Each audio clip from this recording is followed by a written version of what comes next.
This is the Real Positive Girl podcast, and I am your host, Sabrina, and I'm here chatting with you about your emotions and your mindset and your mental health struggles and how to take those first few steps on how to become more self-aware and more vulnerable and more honest about everything. Because if you are not honest with yourself, I highly doubt that you're being as honest as you can with the other people in your life. And we do talk about this 2 times a week. So, welcome in. If you are brand new, I hope that you will really enjoy the tips and advice and the chit chat that I have about the different topics. Also, I have been recently weaving in really helpful Bible scriptures and verses that could help you on your walk with Christ if you are a Christian and spending your time in this world to be a light and to be like have Christ-like behavior. So, again, welcome in. If you're not new, welcome back to the party. You know what to expect when we are here. And today we're going to talk about your top 5 excuses for not seeking personal growth. Because as great as it is to have advice and tips on how to, go and seek personal growth and development and the tips for us how to better certain things, which there are many episodes about that. If that is exactly something that you need, I encourage you to go back into the archives. But in addition to also doing that work, it is important to know why we aren't doing that work and why we are kind of at a stalemate. We're experiencing this stagnation in our life. And that's why I find it very important to also have episodes to discover why and what's holding us back. Because once you understand why and what's going on and what's getting in the way, you can work harder to not allow those things to get in the way. And it's not to say that those things won't continue to pop up in your life that try to distract you or take you off course. It's just you will learn how to better deal with those things. But before we really get into talking about that topic, I do want to invite you to take a peek down in the show notes because it'll give you all the information that you need to come follow me and say hi and become friends on Instagram and on TikTok. So I am at Sabrina Joy Perozzo. And again, if you look down in the show notes, you can see how to spell that really long name. And I would love to say hi to you. So send me a DM, follow along. I would tell me something interesting about you. Let's start a conversation in the DMs. I do really want to build a community around this podcast because my desire isn't just to like talk and everyone listens. I want to actually get to know you guys and help you. I feel like I can help you better once I get to know you guys more. So go ahead and take a look at that. Also, there is the link down there for you to go to the YouTube channel where I am slowly putting up video versions of the podcast. And again, if you continue to like push through, the video quality does get better. I think around episode like 480 something. So just continue to push through. It's going to get better. And that's going to be a really great resource once I get caught up. And if you want to see all my crazy, actual like gestures with my hands and my facial expressions, it's quite entertaining. So look at that. Also look for signing up for the newsletter, which I might change the way that people get the newsletter. Like I might not have people sign up anymore. I might just like provide a link on Instagram for people to just get it when it comes out. And because it hasn't been coming out consistently, but also I just want people to go to it and not feel this pressure of having to sign up for another thing. So anyway, you can still sign up there and I'll still send it to anyone that's on the newsletter list, but kind of be on the lookout on my Instagram for me sharing a link on Mondays for the next time that it's released. And it's kind of like developed in a blog format with lots of video embedded and like little mini lessons, getting caught up on behind the scenes and things like that.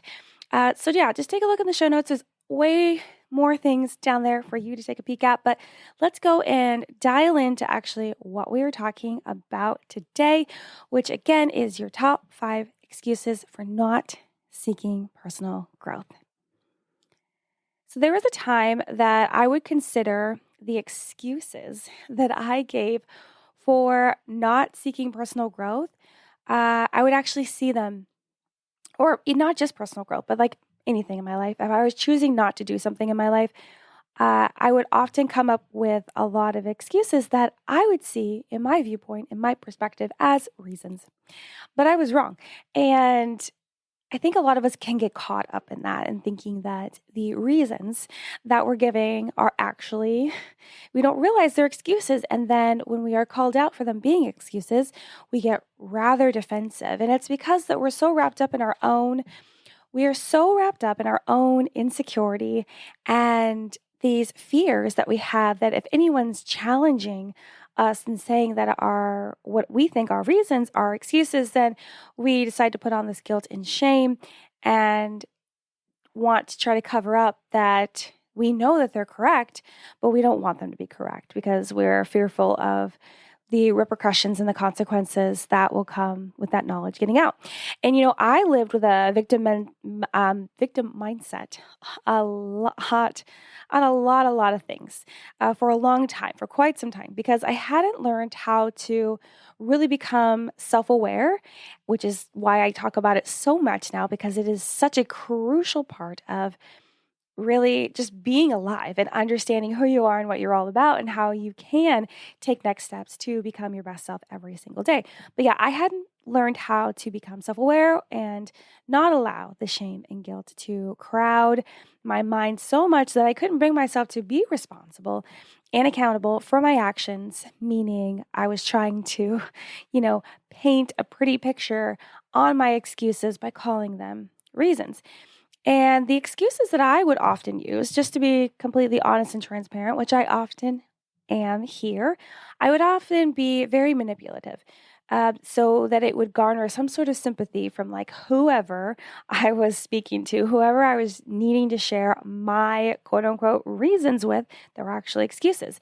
And it's easier for people to let things go when they feel bad for you. And that's the honest truth. And so a lot of my growing up in elementary and middle school and sometimes even high school, I was definitely very manipulative because it's what I knew and it's like the way that I chose to survive. And I'm not saying that that's like a good thing. It's just what I knew at the time. And so looking back, I'm like, man, it's too bad. But we all learn from our past, so we can't sit around and be like, oh my gosh, I wish this didn't happen. It's just what happened. We learn from it, right?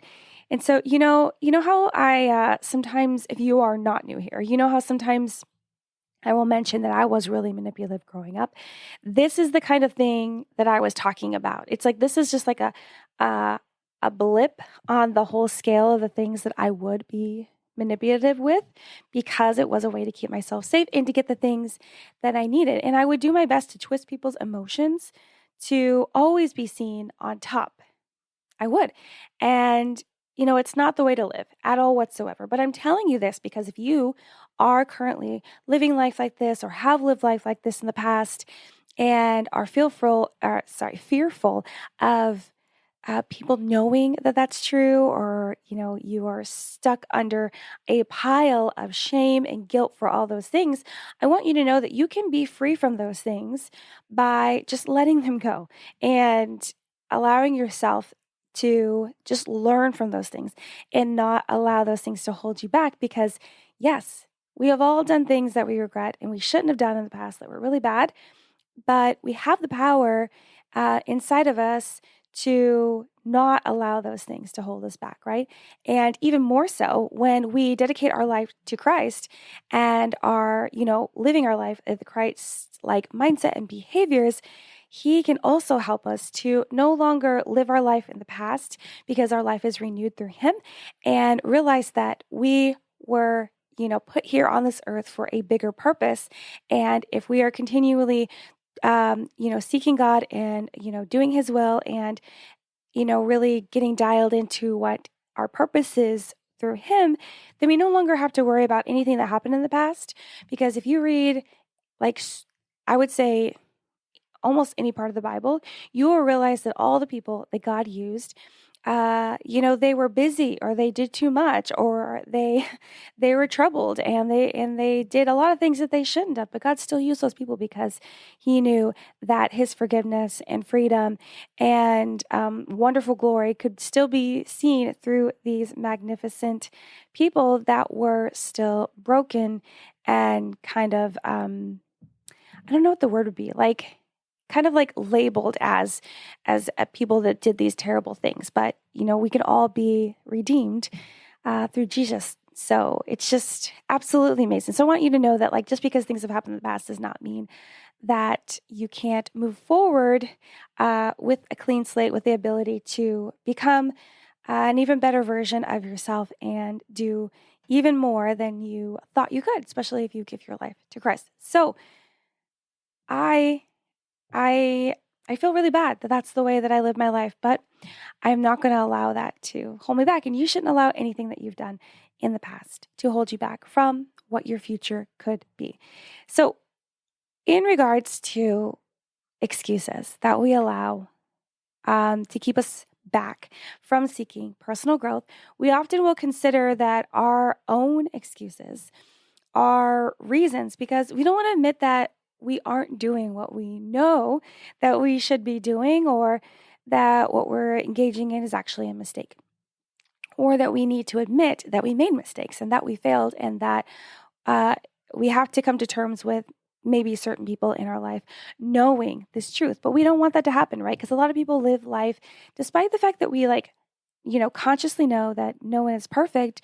We still want to be perfect. We still want to push ourselves to be as close to perfect as possible. And it's like these two dueling thoughts where we know we can't be, but we still want to try. And it's just, when you live your life being Christ, like, that there is no way you're ever going to be perfect because only Jesus was perfect. And so you just want to do your best. But even then, I do feel like even as a Christian, sometimes we can push ourselves to try to be our best too much because we are trying to do so many things in our own strength. You know what I mean?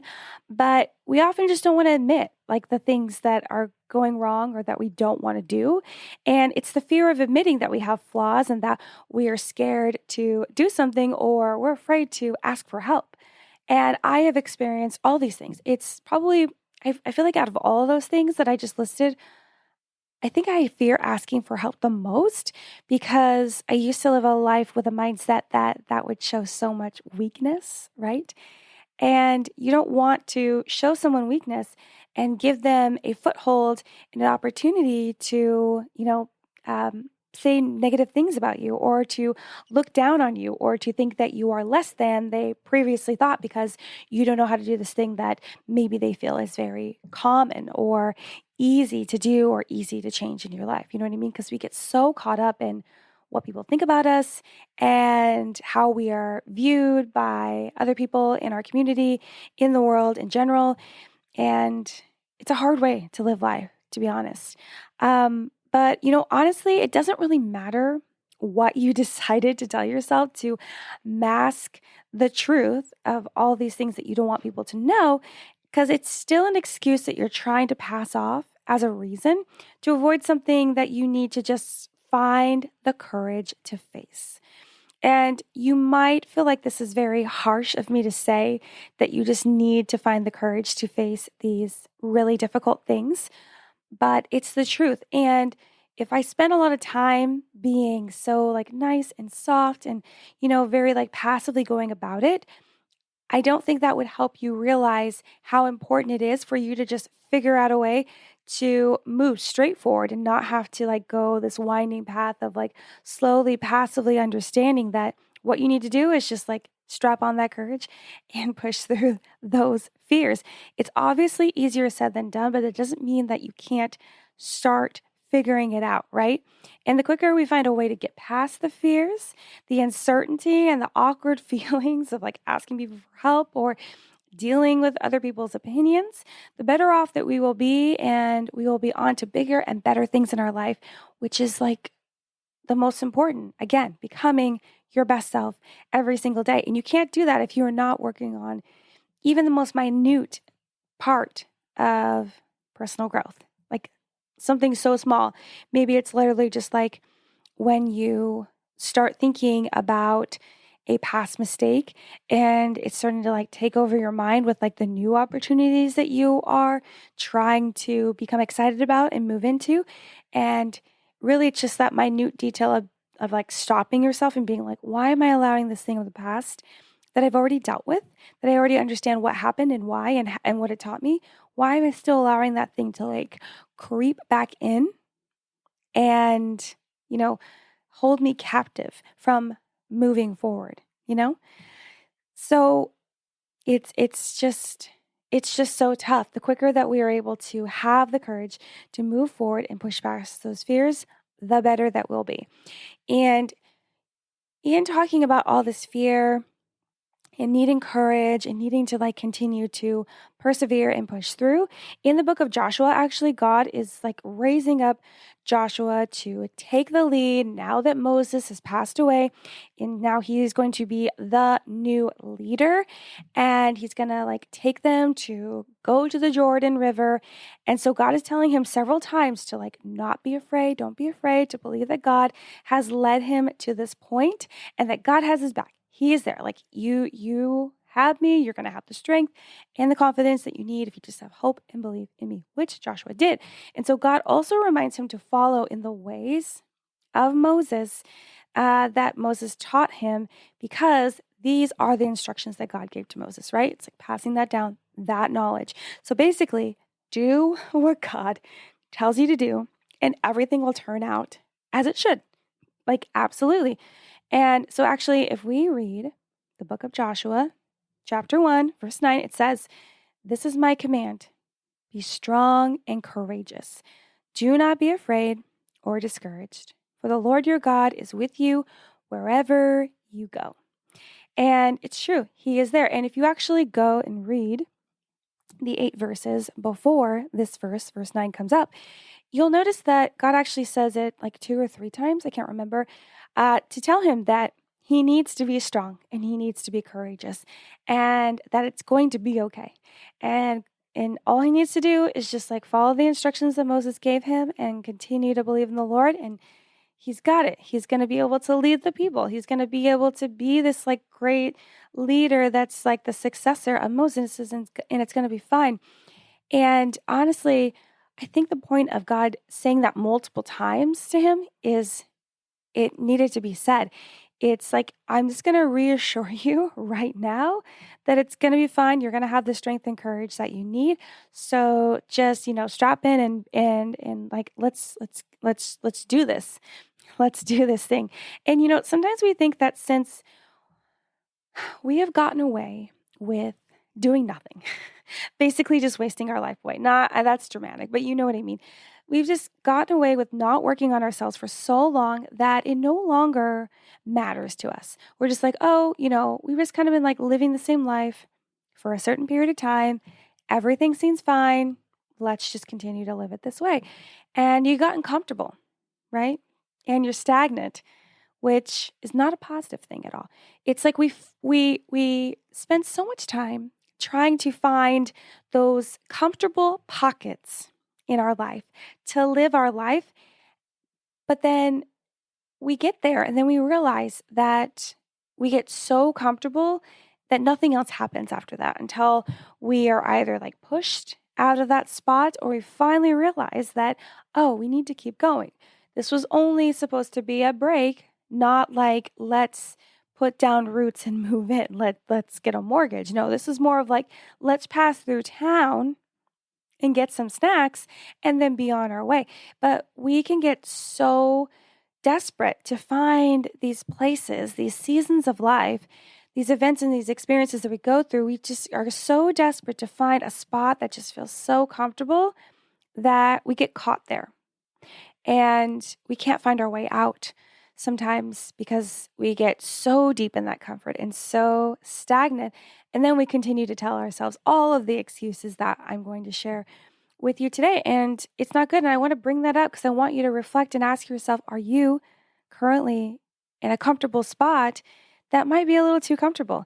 Are you facing stagnation in your life right now? When's the last time you actually hit a milestone or a progress point on a goal that you have? Or when was the last time you actually set a goal? These are important things to ask yourself to determine if you are just stuck in a rut, basically. And, it's tough because there's nothing threatening you to change. There's nothing pushing you. So you say to yourself, so why change at all, right? There doesn't seem to be a purpose. And then when we do feel like things are constantly pushing us, chasing us to keep going, we often allow ourselves to get tired too soon, too quickly, that we find these comfortable places and then we just kind of like cocoon ourselves in and put our roots down and just want to stay there forever. And really, it's just supposed to be a break. It's just a pit stop. You just got to grab your snacks and then you got to keep going. You know what I mean? I don't know if you've actually really considered if you are in one of those comfortable spots, if you are experiencing stagnation right now in your life, and have you ever really asked yourself, like, what could I have been doing instead? What did I possibly miss out on? And not necessarily in like a negative way, just more of like, what am I hiding from? What am I letting go? What am I putting to the side because I just don't want to have to do any more work? I just want to have this spot where I'm just chilling. I'm not actually having to deal with very much adversity, struggles, problems, people.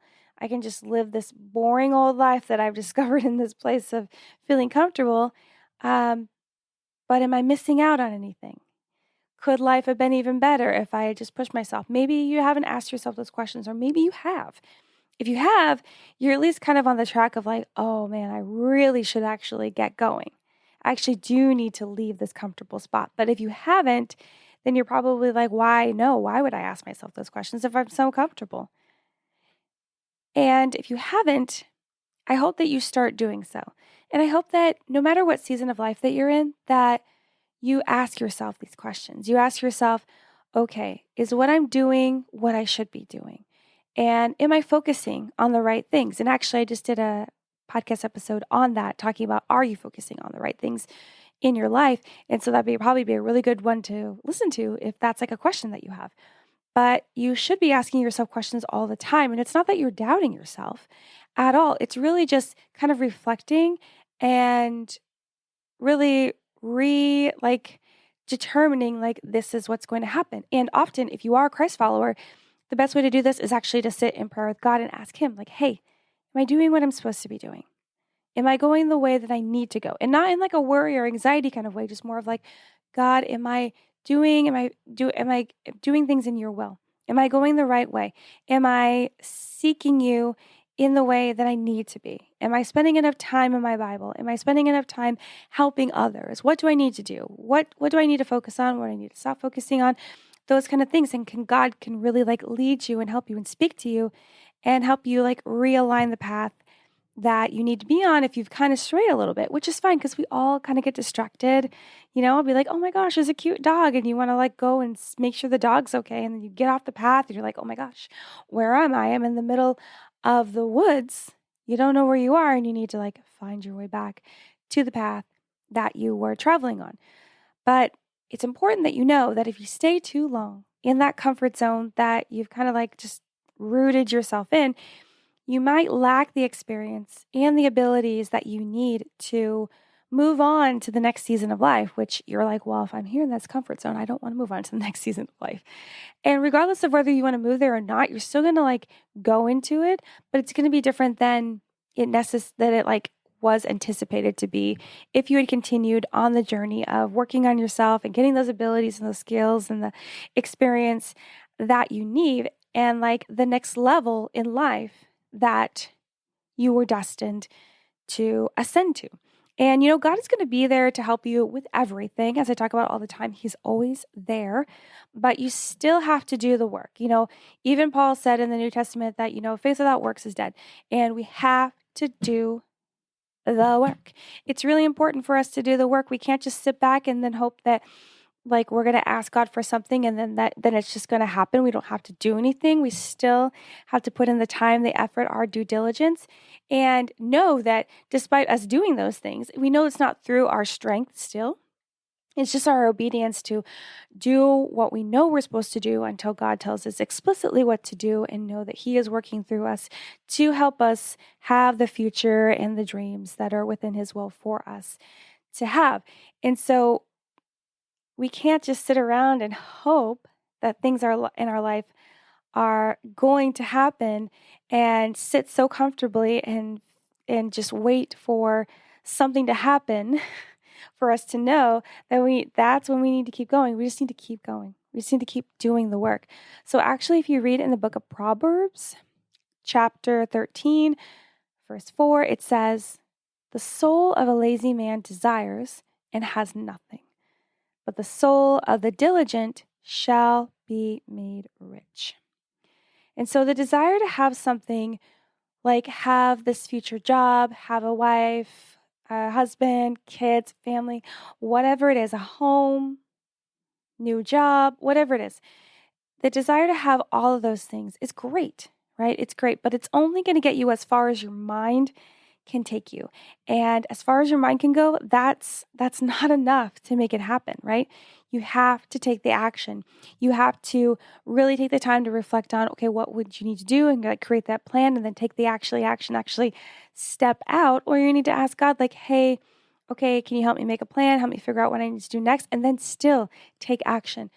I myself have experienced getting caught up in the whole, like, okay, I'm not sure. God has told me to do this thing. It kind of reminds me of, like, the story of Gideon, where he's like asking God to, confirm or prove that he is actually telling him to go and fight.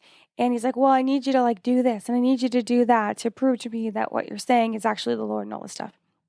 And I do feel like if you are a Christian and a Christ follower, that we get so caught up in being like, well, I don't know if God said that. I'm not sure. But I believe that if you truly feel in your heart that God is telling you to do something, then just step out and do it. Especially if you like believe it is, and if you read the Bible and it aligns with what His word and the will that you know so far, then just go ahead and do it, because He will right the way. He will adjust if you're like, He's like, oh, you're a little off. That's not exactly what I wanted you to do, but at least you're doing something. You're not sitting around doing nothing, just being complacent. And even if you're not a Christ follower, you still need to do something. You still need to take action. You can't just sit around and expect like magically your dream job to pop out of nowhere, or for you to randomly find the spouse that you're supposed to marry, or randomly just like be able to have kids if you were experiencing problems and things like that. Like, you have to do the work. You have to like step out and figure out, okay, well, if I don't exactly know, or I can't clearly hear what God's telling me, I'm going to do it as close as I know that I feel is correct, and then just have the hope and faith that the course will be righted as I continue to follow it. Like, you have to do the work. So before you just give up and decide not to do anything, I want you to really tell yourself and remind yourself, hey, if I have a desire, I have to actually take action on it.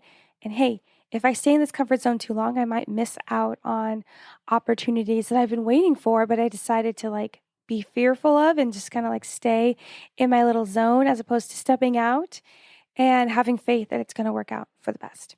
So before you can take action on the things that you want, which is really important, let's take a look at the excuses that you love to give for why you're not working on your personal growth, which is why we're here today, because it's important to know why before you know what to do. But first, as always, here's my quick disclaimer. The tips and advice I'm about to give you are all based on my own knowledge and research and experience, and the experiences of others that I'm able to share. And if you find that what I'm about to share, what I've shared so far, does not align with you, and like knowing the top excuses for why you're not, seeking personal growth in your life, I do encourage you to seek out a counselor or a therapist and have that one-on-one time to figure out what would best align for you, in knowing what your excuses are, so that you can come from under them and actually start seeking personal growth. And, if you don't want to do that, that's totally fine. You want to find a therapist or a counselor, I encourage you to go to our best friend Google and type in the keywords like personal growth excuses or why I'm not working on myself. And then I'll bring up so many articles, podcasts, videos, socials, blogs, all the things for you to find something that would better align than what I'm sharing today on the top excuses people use to not seek personal growth. So do that as you will. And I hope that everyone is able, whether they stay here or they don't, find the answers they need that align best with their life right now to really come face to face with the excuses that we're using for not seeking personal growth. Okay, so here are the top 5 reasons that you are actually giving as excuses for why you're not seeking personal growth, even though you might call them reasons. So, number one is blaming external circumstances. Blaming external circumstances. It's common to blame the environment that you're in or that you were in growing up for why you're not pursuing your personal growth. Often, we think that our really terrible childhood that may have included abuse or may have included like trauma and pain and lots of struggle, we sometimes will carry that emotional pain around like baggage, like a backpack, and be like, oh, we can't do anything because of all these things that we have gone through. When in reality, we can kind of actually just like shed that skin and allow it to just like fall away and not hold us back and not be this thing that's like a weight, this burden on us. Just because we went through all those things doesn't mean that our life has to continue to reflect that life that we went through, right? And maybe it's the environment that you're in right now. Maybe you're surrounded by people that are not the best influence. Maybe you're really having a lot of problems and struggles in the area that you really wished there was growth and opportunity or whatever it may be. But despite all of those things happening in your life, you have to find a way to find the peace and the calm for you to move through every experience, every struggle with a cool, calm mindset of knowing you can get through this. You can figure this out and you can still work on yourself to become your best self every single day, despite you going through some of the hardest things that you have ever experienced. I promise you, it sounds difficult and you might be like, oh, you don't understand. I'm going through this, that, and the other. I understand. I don't understand your very specific, like nuanced, like circumstance that maybe you're going through, but I do understand going through really hard stuff, but still pushing yourself to become your best self and not allow yourself to crumble in pieces because you have lost faith and hope that anything could change and be different. And if you struggle with that, I do encourage you also to like kind of look back at your past and reflect on the times that you were going through other really hard things and how you came through those. And remind yourself that you have come through so much so far that what makes you think that you won't continue to be able to push through and persevere through whatever you're going through right now. And so when we blame external circumstances, we often are just using that as an excuse because it's kind of the security blanket that we've used and a get out of jail free card kind of thing where, okay, well, I don't have to actually do any work that would really stretch me and help me grow, maybe make some mistakes and failures.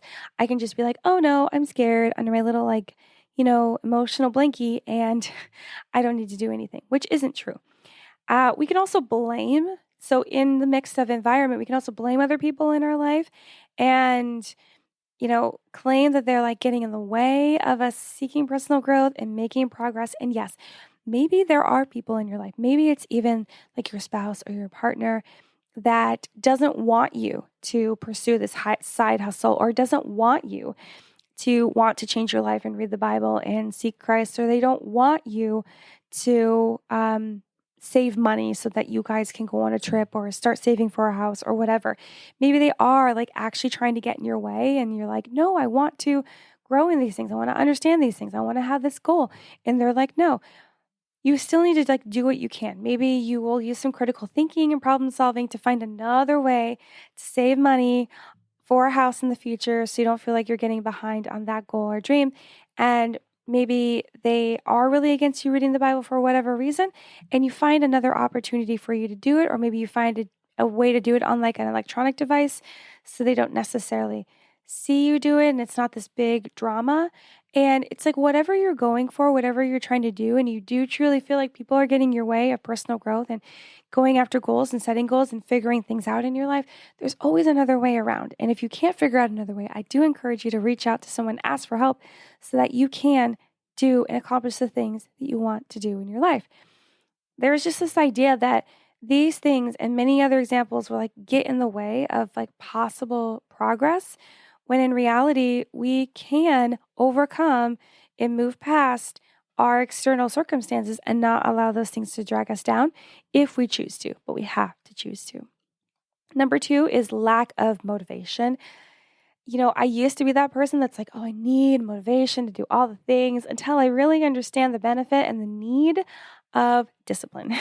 Discipline is like something that we all absolutely need to have and cultivate in our life on a regular basis.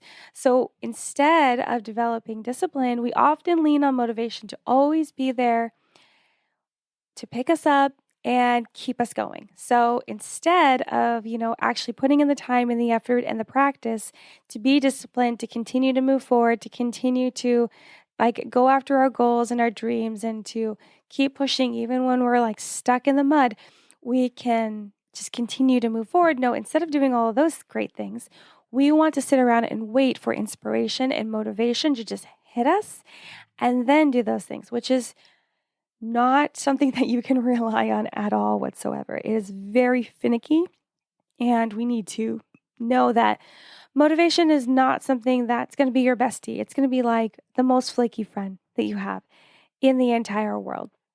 And so instead of developing discipline, we often just like lean on to motivation and hope it's always going to be there to pick us up and help us keep going. But, I also know that often we feel overcome with disappointment and lack of support and the inability to self-start and get ourselves going in these continuing in a goal or maybe starting something new and going a different route. Like all these things feel very difficult. When we are overwhelmed with these things, it can get in the way of seeking motivation and often create this like stopgap in our life. So even if we decide that we don't want to cultivate discipline, which we all should, and we're trying to look for motivation in life to continue to push forward, which is often just seeing other people hitting goals and moving forward, and you're like, gosh, I gotta get my rear in gear.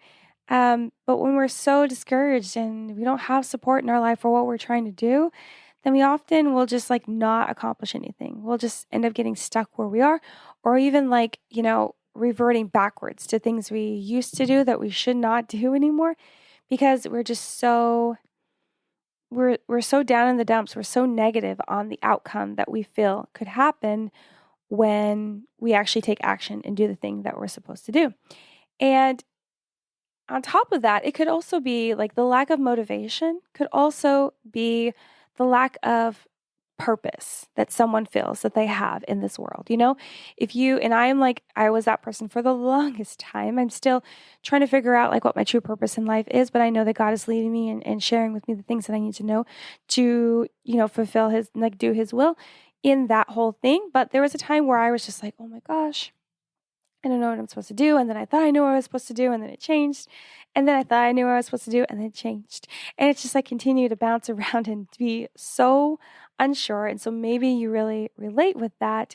And, that is often like a reason why we lack motivations because we aren't sure or confident in like what we're supposed to be doing every day and how we're supposed to go about it. So that really kills motivation, and we just again, stay stagnant. We're complacent. We're just like, you're sitting there and nothing is happening when we need to start cultivating discipline of doing things when we need to do them, regardless of whether we want to be doing them or not, because it's going to help us grow and become our best self. So lack of motivation, definitely a really, really big excuse that a lot of us use when we don't want to seek personal growth. Number 3 is past failures. Past failures. So it's like reliving the pain that happened in the past and allowing those experiences to like prevent us from trying again, from doing either the same thing or maybe something new. And we just get so caught up in like, oh my gosh, it didn't go well last time. Remember all the problems that we had. Remember how we were embarrassed, or remember how I fell on my face, or remember how bad it was.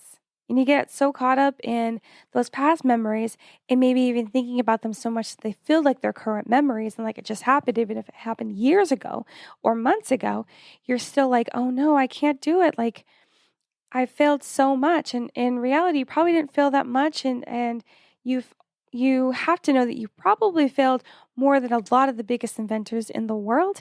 And so we have to continue to keep going and to persevere. And so I know it's really tough. I know it's really tough when we dwell on our failures. All we want is for us to be able to understand and glean what we needed from those past mistakes and failures, and then use that information to do an even better job in the future. But we often just get so caught up in like what went wrong and how bad that may or may not make us look. And that just like crowds our mind so much. And also, the excuse of having past failures for why you're not working on yourself is also a prime example of a fixed mindset. So, a growth mindset is very flexible and they're open to trying something, it not working out, and then trying it again and knowing that just because they weren't good at it on the first time doesn't mean they won't be good at it on the second time or the third time or the 210th time. It just takes time and practice to do whatever we're trying to do. I mean, think about any sort of athlete in the world, especially like professional competitive athletes. Think about how many times they do all the things. I immediately think of gymnasts and how often they've done all of the flips and all the turns and the whole routine and everything that they have to present when they actually get to the Olympics. Think about it. They're doing the same things over and over and over again. And we're over here like, oh my gosh, I failed at this thing first time and now I'm never going to do it again. Like, that's crazy. How do you think the people that are really good at stuff get really good at stuff? They have to do it over and over and over again. So we can't continue to allow fear to cloud our minds and to hold us hostage, because those things are going to help us become stronger, and we should allow it to push us to try again or try again in a new way or just try something new, like absolutely completely. So another excuse that we use often is past failures. Number 4, fear of judgment. Fear of judgment. This is like the biggest one for me, I would say. It's fear of judgment, other people's opinions, and being rejected that prevent people from working on themselves because they are so wrapped up in the worry and the anxiety of like the worst case scenario happening and whatever the worst case scenario is. So if you are fearing that you do decide to get a therapist or a counselor to better yourself and actually seek personal growth, you might be afraid that the worst case scenario is that someone finds out and they tell everyone and they spread rumors and they say terrible things about it, right? When in reality, you could tell someone and they probably either won't care or they'll be very interested and ask you questions and want to know, like, how did you get hooked up with this person? How did you decide that you wanted to start with this person? All of these things. So we can just get so wrapped up in those things that we don't allow ourselves to reflect and see that, oh, wow, I did something similar to this in the past. I can take those skills here and do it here. Or you're afraid that the way that you're going to go about it is much different than how you already know other popular people go about it, but that does not matter. They just get so wrapped up in like, oh my gosh, the world's going to end if I try to do anything, if I try to step out anything. And you assume that people are still holding grudges, and some of them are, and some of them are going to continue to talk about you behind their back and make fun of you. But the amazing thing is that you don't have to listen to that. You don't have to care about that. You can just let it go. But this is like one of the biggest excuses that people use for not seeking personal growth.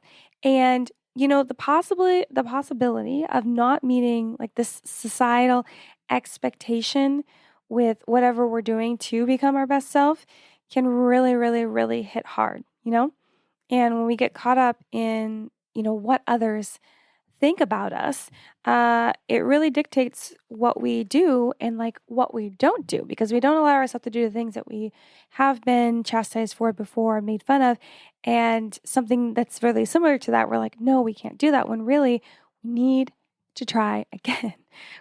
There's like so much respect for people that continue to try and try again after doing the research, after really determining that that's the best course of action.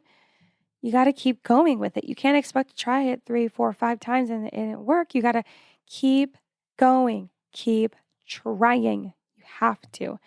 And so when you're not meeting those societal expectations, it can be really hard and heartbreaking.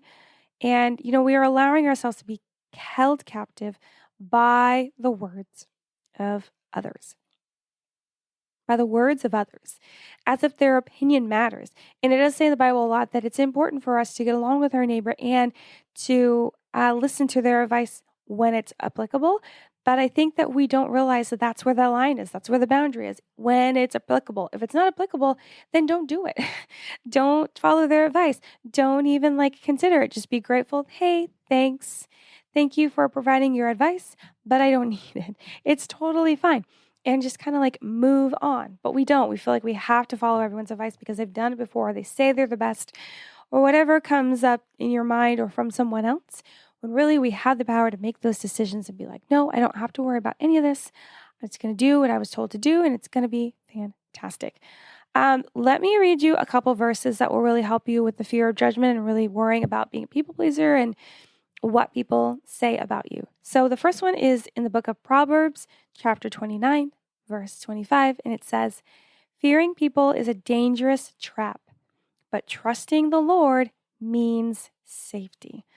So if we are going to put all of our trust in people and what they say and what they do and what they say they're going to do, it's really dangerous. You're going to be let down at some point. And when you don't want to allow that to just completely wreck your heart. You want to know that God is on your side and He can help you get through anything. And just because this one thing went poorly, or maybe several things went poorly, doesn't mean that everything is bad or going to just fall apart. That is not what it means at all. So fearing people is a dangerous trap, but trusting the Lord means safety. The second verse that I have for you is Galatians chapter 1, verse 10. Obviously, I'm not trying to win the approval of people, but of God. If people-pleasing were my goal, I would not be Christ's servant. So if you are on the journey of, living your life as Christ-like as possible, you gave your heart to Jesus, you're all in, we need to realize that if you are struggling with being a people pleaser, or you currently are, let's work on allowing that behavior to fall to the wayside, because we can't be so caught up in what the world is telling us and then feeling like we can be equally caught up with what God is telling us, but we can't, because we cannot. We can't. It's one or the other, okay? You can't just split it down the middle. It's not 50-50. You have to be all in on God, or you're all in on the world. And yes, we live in the world, and so we will have to adapt or be flexible in things and be the best light we can amongst all the craziness. But it doesn't mean that we need to act like the world. We can just act and be a representative of Christ in the world that is so treacherous and painful, and pray that, we're making a difference and believing that we're making a difference because Christ is working through us to do as much as we can, right? So yeah, those are really good verses. Again, Proverbs 29:25 and Galatians 1:10. Look those up if you do struggle with a fear of judgment. I know that I am going to read them again because it is really helpful for us to not be focusing on the approval of people, but the approval of the Almighty God that is in heaven, helping us through the Holy Spirit. Okay? Number 5, and the last one that I have to share with you today, is lack of awareness. Lack of awareness. I put this one at the end because I knew that if it was none of the things that I shared before, or even anything else you might find online on the internet, it could literally be someone is that naive or chooses not to really focus on themselves too much for whatever reason, you'll fall under lack of awareness. And so some people just really, truly aren't aware that they should be working on something to become their best self.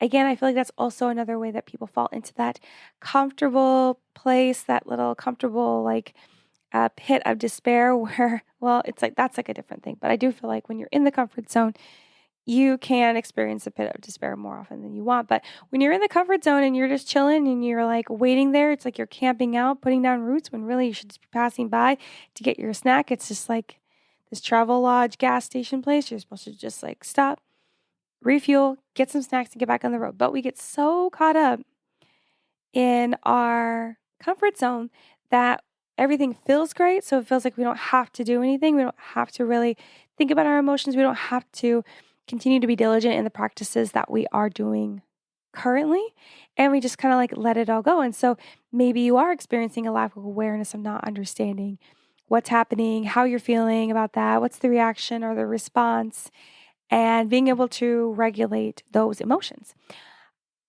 It could also be that they aren't sure what to work on, like what specifically they need to work on. Maybe there feels like there's several things and there needs to be like a list, like a priority list, which you can definitely create, especially when you're creating your goals and have those progress points and milestones to kind of like determine that.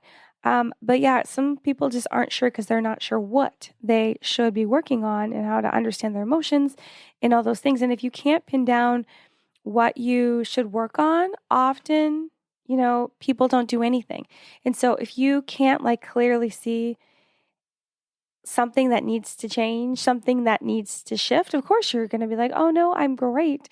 But if someone else reaches out to you and they want to tell you in the most God loving way that they can that you do need to work on it, then you should work on it. You should just take that advice as like helpful, constructive criticism, talk to God about it, and then you'll be fine. And then you can like figure out like what needs to happen, But yeah, you got to really like just open your eyes, but also focus in on what you're doing and how you're reacting and how you're responding and even how that makes other people feel around you. Not that you are in charge of their emotions, but you just need to be aware because that's also good data to bring in. But yes, if you don't know what you're working on, that can also push out a lack of awareness because you're like, I don't know what to work on. I don't know how to get to know myself better if I don't know what's next. And you need to be able to create a priority list to know what should be next. If you cannot, again, you could also check out with a therapist or a counselor or someone that you really trust that will help you determine how to create that priority list and know what you should work on first. Also, we should try to be working on something we know that will benefit us all the time. And just because there isn't anything that's broken, right? It's like that phrase of like, if it's not broke, don't fix it. I would actually say if it's not broke, then, we should kind of consider like what needs a tune up, what could shift a little bit, what could change, and what new knowledge that we learned, what new sermon do we listen to, and it really opened our eyes to this thing, and that needs to shift, right?